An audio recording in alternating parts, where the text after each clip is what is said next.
Hello student, welcome to my Prayas channel. आपका इस channel पे स्वागत है। आज हम एनसीईआरटी सार संग्रह में ज्योग्राफी पढ़ेंगे और ज्योग्राफी में आज हम पढ़ेंगे कृषि, जिसको इंग्लिश में बोलते हैं एग्रीकल्चर। तो आज इस चैप्टर को पढ़ेंगे स्टूडेंट, और इसमें जितने भी इम्पोर्टेंट क्वेश्चन है, कृषि क्या है, कृषि कितने प्रकार के होते हैं, या जितने भी इम्पोर्टेंट जो महत्वपूर्ण जो पॉइंट है इसमें, वो सब पढ़ेंगे आज। तो देखते हैं स्टूडेंट इसमें क्या क्या पढ़ना है। तो इसको स्टार्ट करेंगे, और इससे एग्जाम में 2 से 3 नंबर का क्वेश्चन आता ही है, चाहे तो कोई भी एग्जाम हो, कॉम्पिटिटिव एग्जाम। तो देखते हैं स्टूडेंट इसमें क्या क्या पढ़ना है। तो फर्स्ट क्वेश्चन है स्टूडेंट एग्रीकल्चर। एग्रीकल्चर जो है, एग्रीकल्चर शब्द की उत्पत्ति कहाँ से हुई और कैसे हुई? तो एग्रीकल्चर जो शब्द की उत्पत्ति लैटिन भाषा के 2 शब्दों से हुई है। एग्री अर्थात मृदा, जिसको एग्री और मृदा को बोलते हैं मिट्टी। तो एग्रीकल्चर शब्द की जो उत्पत्ति हुई है स्टूडेंट, लैटिन भाषा के 2 शब्दों से हुई है, और इसे एग्री तथा मृदा, जिसको मिट्टी बोलते हैं, इससे हुई है। तथा कल्चर अर्थात इसको कृषि भी बोलते हैं। तो कल्चर मतलब कृषि भी होता है स्टूडेंट। तो देखेंगे, अब आगे देख लेंगे स्टूडेंट कि आगे इसमें क्या है पढ़ना। तो आगे है स्टूडेंट, यदि खदानों को सुरक्षित संग्रह सुनिश्चित करना हो तो कटाई के समय उनमें आर्द्रता अंश कितने प्रतिशत से अधिक आर्द्रता नहीं होनी चाहिए? अगर जो खेत में जो उपजता है स्टूडेंट, गेहूं चावल जो भी, तो यदि खदानों को सुरक्षित संग्रह, अगर उसको संग्रह करके रखना चाहते हैं, या लोग रखते भी हैं, तो कटाई के समय उनमें कितने आर्द्रता अंश या कितने प्रतिशत से अधिक आर्द्रता नहीं होनी चाहिए? तो 14% से जो अधिक है आर्द्रता नहीं होनी चाहिए। अब देखेंगे स्टूडेंट क्या क्या, मतलब कि भारत में कितने प्रकार के फसल पाए जाते हैं और भारत में कौन कौन फसल होते हैं। तो देखेंगे स्टूडेंट, भारत में ऋतु आधारित प्रमुख फसलें एवं बुआई की अवधि। तो भारत में जो है ऋतु आधारित प्रमुख फसल होता है स्टूडेंट, और बुआई की अवधि मतलब कब इसको रोपते हैं या कब इसको कटाई करते हैं, उसको अब हम लोग। तो रबी फसल को बोलेंगे स्टूडेंट शीतकालीन फसल, खरीफ फसल को बोलेंगे ग्रीष्मकालीन फसल, और जायद फसल को बोलेंगे शीत ऋतु एवं ग्रीष्म ऋतु के मध्य जो फसल होता है उसको बोलते हैं जायद फसल। और अभी जो जितना फसल होगा उसको बोलेंगे जायद फसल। तो अब देखेंगे स्टूडेंट रबी फसल में कौन कौन फसल आते हैं, कौन कौन रबी फसल होते हैं, कौन कौन खरीफ फसल होते हैं, कौन कौन जायद फसल होते हैं।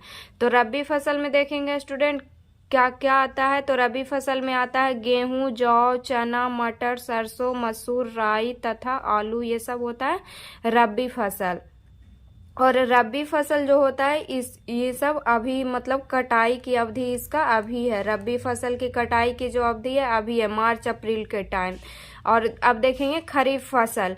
तो खरीफ फसल में आता है चावल, ज्वार, बाजरा, मक्का, तिल, मूंगफली, उड़द, कपास, रागी, सोयाबीन आदि।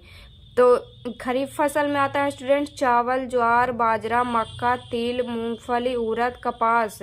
और जायद फसल में आता है स्टूडेंट तरबूजा, खरबूजा, ककड़ी, खीरा, भिंडी आदि विभिन्न प्रकार की सब्जियां की खेतियां, जो अभी होगा स्टूडेंट, अभी के मौसम में होगा।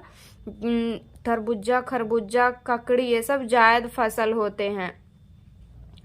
तो अब देखेंगे स्टूडेंट कि इसमें बुआई की अवधि मतलब कब है और कटाई की अवधि कब है। तो रबी फसल के जो बुआई की अवधि है वो अक्टूबर नवंबर में है। इसको अक्टूबर नवंबर में बोते हैं खेत में, और काटते हैं इसको मार्च अप्रैल में। तो इसको याद रखिएगा स्टूडेंट कि रबी फसल को शीतकालीन फसल भी बोला जाता है। और इसमें आते हैं रबी फसल में गेहूं, जौ, चना, मटर, सरसों, मसूर, राई तथा आलू आते हैं। ये सब रबी फसल है। और इसका बुआई का जो अवधि है कब है स्टूडेंट, तो इसको बोते हैं खेत में अक्टूबर से नवंबर के मध्य, और काटते हैं इसको तो मार्च से अप्रैल के मध्य। अब देखेंगे स्टूडेंट खरीफ फसल। तो खरीफ फसल को बोलते हैं ग्रीष्मकालीन फसल भी बोलते हैं इसको। और इसमें आता है चावल, ज्वार, बाजरा, मक्का, तिल, मूंगफली, उड़द, कपास, रागी, सोयाबीन, ये सब जो होता है खरीफ फसल होता है स्टूडेंट। और खरीफ फसल को कब बुआई होता है, तो जून जुलाई के मध्य जो बुआई होता है। और इसको कटाई का जो अवधि है ये है अक्टूबर और नवंबर। तो बुआई की अवधि जो खरीफ फसल का है वो कौन सा महीना है स्टूडेंट, तो जून जुलाई। और कटाई की अवधि है अक्टूबर से नवंबर। अब देखेंगे स्टूडेंट जायद फसल। तो जायद फसल को क्या बोलते हैं, जायद फसल को बोलते हैं शीत एवं ग्रीष्म के मध्य जो फसल होता है उसको जायद फसल बोलते हैं। और जायद फसल में आता है तरबूजा, खरबूजा, ककड़ी, खीरा, भिंडी आदि विभिन्न प्रकार की जो सब्जी की खेतियां हैं ये आते हैं जायद फसल में। और इस जायद फसल की जो बुआई की अवधि है स्टूडेंट ये मार्च अप्रैल में है। और इसको कटाई होती है जून से जुलाई के बीच में। तो जायद फसल की जो बुआई की अवधि कब है स्टूडेंट, मार्च से अप्रैल। और इसको कटाई करते हैं हम लोग जून से जुलाई के बीच में। अब देखेंगे स्टूडेंट नेक्स्ट क्वेश्चन। अब देखेंगे स्टूडेंट नेक्स्ट क्वेश्चन क्या है, कृषि में युग्म पैदावार का क्या आशय है। तो विभिन्न मौसमों में दो फसल उगाना। तो जो कृषि में युग्म पैदावार का जो आशय है क्या है, तो युग्म मतलब होता है दो फसल एक साथ उगाना, इसको बोलते हैं युग्म पैदावार। तो विभिन्न मौसम में दो फसल उगाना मतलब जो एक मौसम में है स्टूडेंट दो फसल एक साथ उगाना, इसको बोलते हैं युग्म पैदावार। नेक्स्ट क्वेश्चन है मिश्रित खेती जिसको बोलते हैं मिक्स्ड फार्मिंग की प्रमुख विशेषता क्या है। तो पशुपालन और कृषि उत्पादन को एक साथ करना। तो ये क्वेश्चन प्रीवियस ईयर में पूछा गया है स्टूडेंट बीपीएससी में कि मिश्रित खेती की प्रमुख विशेषता क्या है। तो पशुपालन और कृषि उत्पादन को एक साथ करना, इसको बोलते हैं मिश्रित खेती। नेक्स्ट क्वेश्चन पढ़ेंगे स्टूडेंट, भारत में संकार्य जोतों का सबसे बड़ा औसत आकार किस राज्य में है। तो राजस्थान में है। दक्षिणी भारत में उच्च कृषि उत्पादकता का क्षेत्र तमिलनाडु तट पर पाया जाता है। तो जो दक्षिणी भारत में उच्च कृषि उत्पादकता का क्षेत्र है जो तमिलनाडु तट पर पाया जाता है। भारत में रासायनिक उर्वरकों के दो सबसे बड़े उपभोक्ता राज्य कौन से हैं। तो जो भारत में रासायनिक उर्वरक जिसको इंग्लिश में बोलते हैं केमिकल फर्टिलाइजर के दो सबसे बड़े उपभोक्ता राज्य कौन है, तो यूपी एवं महाराष्ट्र। पूर्ण भरण योग्य भौम जल संसाधन में कौन सा राज्य सबसे संपन्न है, तो ये यूपी है। तो पूर्ण भरण योग्य भौम जल संसाधन में कौन सा राज्य सबसे संपन्न है स्टूडेंट, तो ये यूपी है। अब पढ़ेंगे स्टूडेंट नेक्स्ट क्वेश्चन, भारत में अनुबंध कृषि जिसको बोलते हैं कॉन्ट्रैक्ट फार्मिंग को लागू करने वाला प्रथम राज्य कौन सा है। तो भारत में जो कॉन्ट्रैक्ट फार्मिंग लागू करने वाला प्रथम राज्य है ये है पंजाब। गेहूं की अच्छी कृषि के लिए कौन सी भौगोलिक दशाएं आवश्यक है। तो जब हम गेहूं की जो कृषि करते हैं स्टूडेंट तो कौन सी भौगोलिक दशाएं जो है आवश्यक है, तो मध्यम ताप और मध्यम वर्षा। मतलब कि जो इसका मतलब हुआ स्टूडेंट कि न ज़्यादा तापमान होना चाहिए न ज़्यादा वर्षा होना चाहिए गेहूं की कृषि के लिए। नेक्स्ट क्वेश्चन है स्टूडेंट, चावल की कृषि के लिए 100 सेंटीमीटर से अधिक वर्षा और 25 डिग्री सेल्सियस से उच्च तापमान आदर्श जलवायु दशाएं मानी जाती है। तो चावल की कृषि के लिए कितना सेंटीमीटर वर्षा होना चाहिए और कितना तापमान होना चाहिए स्टूडेंट, तो चावल की कृषि के लिए 100 सेंटीमीटर से अधिक वर्षा और 25 डिग्री सेल्सियस से उच्च तापमान आदर्श जलवायु दशाएं मानी जाती है। नेक्स्ट क्वेश्चन है स्टूडेंट, कल्याण सोना किस फसल की एक किस्म है। तो कल्याण सोना जो है गेहूं की एक किस्म है। भारत की प्रमुख खाद्यान्न फसल कौन सी है। तो भारत की जो प्रमुख खाद्यान्न फसल है स्टूडेंट ये चावल है। करनाल बंट गेहूं का एक कवक जनित रोग है।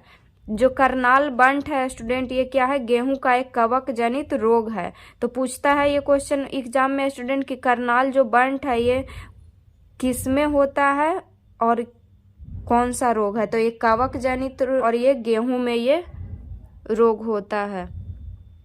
अब नेक्स्ट क्वेश्चन देखेंगे स्टूडेंट, भारत के सर्वाधिक क्षेत्रफल पर किस फसल की कृषि होती है। तो भारत के सर्वाधिक क्षेत्रफल पर धान की कृषि होती है जिसको चावल बोलते हैं। मक्का मुख्यतः खरीफ की फसल है, परंतु इसकी खेती वर्ष भर की जा सकती है।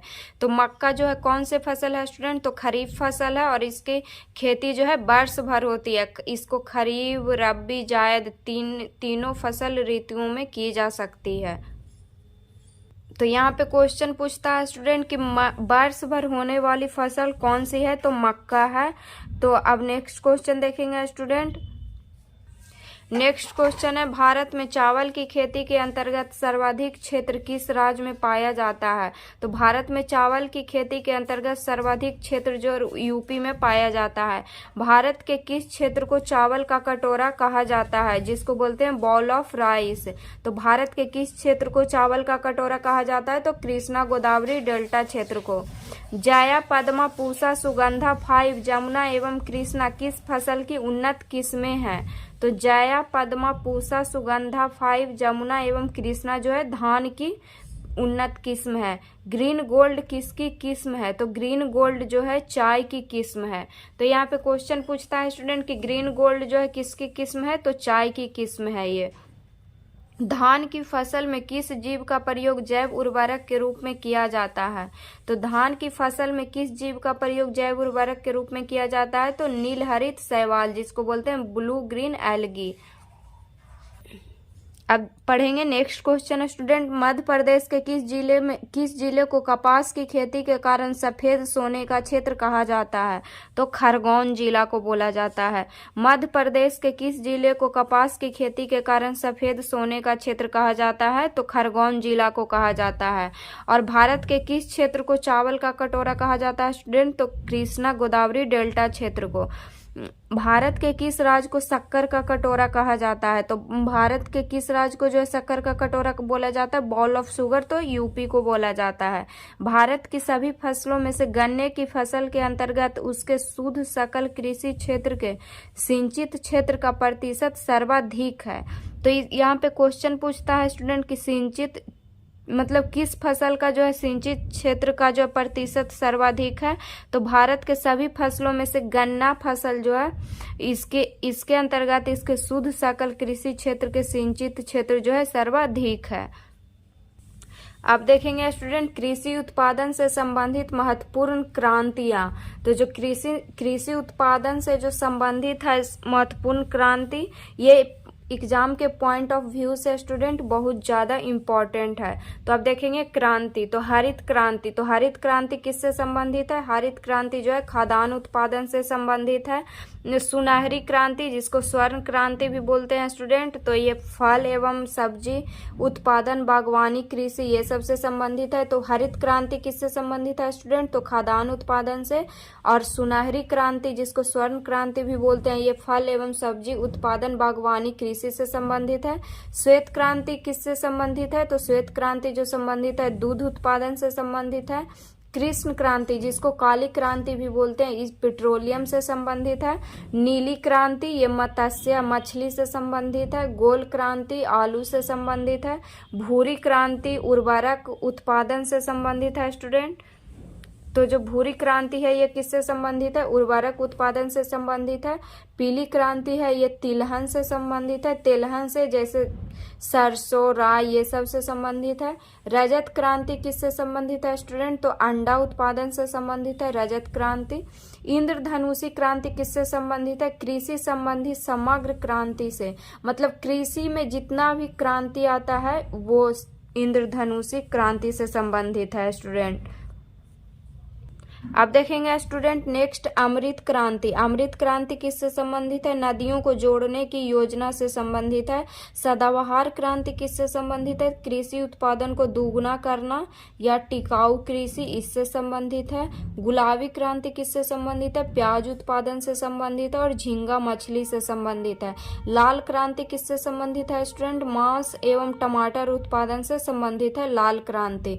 तो अब इसको एक बार फिर से रिवाइज कर लेंगे स्टूडेंट, ये एग्जाम के पॉइंट ऑफ व्यू से बहुत ज़्यादा इम्पॉर्टेंट है। तो आप फर्स्ट नंबर देखेंगे स्टूडेंट हरित क्रांति। हरित क्रांति किससे संबंधित है, खाद्यान्न उत्पादन से संबंधित है। सुनहरी क्रांति, जिसको स्वर्ण क्रांति भी बोलते हैं, ये फल एवं सब्जी उत्पादन से संबंधित है। श्वेत क्रांति किससे संबंधित है, दुग्ध उत्पादन से संबंधित है। कृषि कृष्ण क्रांति, जिसको काली क्रांति भी बोलते हैं, ये पेट्रोलियम से संबंधित है। नीली क्रांति ये मछली से संबंधित है। इसमें से क्वेश्चन स्टूडेंट एग्जाम में 1 या 2 क्वेश्चन पूछता ही है हर एक एग्जाम में। तो नीली क्रांति जो संबंधित है स्टूडेंट मछली से संबंधित है। गोल क्रांति जो है ये आलू से संबंधित है। भूरी क्रांति उर्वरक उत्पादन से संबंधित है। पीली क्रांति तेलहन से संबंधित है। रजत क्रांति जो है अंडा उत्पादन से संबंधित है। और इंद्रधनुषी क्रांति जो है कृषि संबंधी समग्र क्रांतियों से संबंधित है। इंद्रधनुषी क्रांति। अब देखेंगे स्टूडेंट आगे था अमृत क्रांति, ये संबंधित है नदियों को जोड़ने की योजना से। सदाबहार क्रांति कृषि उत्पादन को दोगुना करने से संबंधित है। गुलाबी क्रांति प्याज उत्पादन और झींगा मछली से संबंधित है। और लाल क्रांति जो संबंधित है स्टूडेंट मांस एवं टमाटर उत्पादन से संबंधित है। अब देखेंगे स्टूडेंट नेक्स्ट क्वेश्चन। तो क्वेश्चन है स्टूडेंट बाजरे की कृषि किस जलवायु में की जाती है। तो जो बाजरा होता है स्टूडेंट ये उष्ण एवं शुष्क जलवायु में की जाती है इसकी कृषि। शुष्क भूमि के लिए सर्वाधिक उपयुक्त फसल कौन सी है। तो शुष्क भूमि जिसको सूखा भूमि भी बोलते हैं, तो सूखा भूमि के लिए सर्वाधिक उपयुक्त फसल है मूंगफली। औस और बोरो किस फसल की किस्में हैं। तो औस और बोरो जो है धान की किस्में हैं। भारत में सोयाबीन का अग्रणी उत्पादक राज्य कौन सा है। तो भारत में सोयाबीन का अग्रणी उत्पादक जो राज्य है ये महाराष्ट्र है। कौशल किस फसल की उन्नत प्रजाति है। तो कौशल जो है मूंगफली की प्रजाति है। तो पूछता है स्टूडेंट ये क्वेश्चन एग्जाम में कि कौशल जो है किस फसल की उन्नत प्रजाति है। तो यह है मूंगफली की। अब पढ़ेंगे स्टूडेंट नेक्स्ट क्वेश्चन है किस फसल में नाइट्रोजन का संचित करने की क्षमता सर्वाधिक होती है। तो ये दलहन में जो है नाइट्रोजन संचित करने की क्षमता जो है सर्वाधिक होती है। दलहनी फसलों हेतु कोबाल्ट आवश्यक है तथा कोबाल्ट राइबोजोबियम जीवाणु हेतु नाइट्रोजन स्थिरीकरण के लिए आवश्यक तत्व है। तो दलहनी फसल हेतु कौन आवश्यक है स्टूडेंट, कोबाल्ट आवश्यक है तथा कोबाल्ट राइबोजोबियम जीवाणु हेतु नाइट्रोजन स्थिरीकरण के लिए आवश्यक तत्व है। भारत को 3/4 से अधिक कच्चा रेशम किस या किन राज्यों से प्राप्त होता है। तो भारत को जो है 3/4 से अधिक कच्चा रेशम जो है कर्नाटक एवं आंध्र प्रदेश से प्राप्त होता है। तो कच्चा रेशम कहाँ होता है स्टूडेंट भारत में, तो कर्नाटक एवं आंध्र प्रदेश में। नॉर्मन अर्नस्ट बोरलॉग जिन्हें हरित क्रांति का जनक भी बोला जाता है किस देश से संबंधित है। तो अभी पढ़े थे स्टूडेंट कि हरित क्रांति किससे संबंधित है, खाद्यान्न उत्पादन से। और हरित क्रांति के जो जनक हैं कौन है, तो नॉर्मन अर्नस्ट बोरलॉग हैं। और ये किस देश से संबंधित है, तो संयुक्त राज्य अमेरिका से संबंधित हैं। हरित क्रांति से क्या अभिप्राय है, तो उच्च उत्पादकता वाले बीजों का प्रयोग कर उत्पादन को बढ़ाना।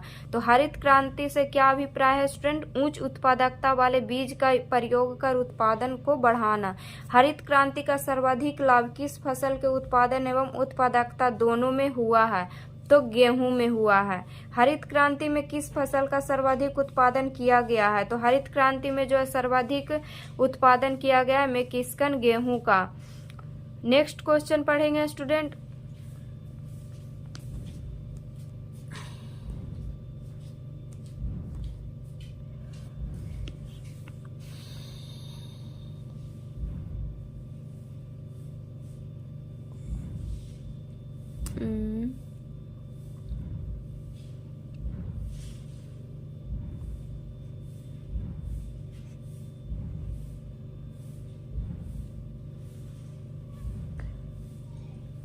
नेक्स्ट क्वेश्चन पढ़ेंगे स्टूडेंट। हरित क्रांति में किस फसल का सर्वाधिक उत्पादन किया गया है, तो मैक्सिकन गेहूं का किया गया है। नेक्स्ट क्वेश्चन है स्टूडेंट, सर्वाधिक विदेशी मुद्रा किस नकदी फसल के निर्यात से प्राप्त होती है। तो सर्वाधिक विदेशी मुद्रा जो है किस नकदी फसल के निर्यात से प्राप्त होती है, चाय से प्राप्त होती है। लाल बिलगन जिसको बोलते हैं रेड डॉट किस फसल का रोग है, तो ये गन्ना का रोग है। मूंगा रेशम का उत्पादन संपूर्ण विश्व में केवल भारत के असम में किया जाता है। तो मूंगा रेशम का उत्पादन कहाँ किया जाता है स्टूडेंट? संपूर्ण विश्व में तो केवल भारत के असम में किया जाता है और असम की राजधानी है दिसपुर। इसे वर्ष 2007 में भौगोलिक संकेतक का दर्जा प्राप्त हुआ है, जिसको बोलते हैं जीआई टैग।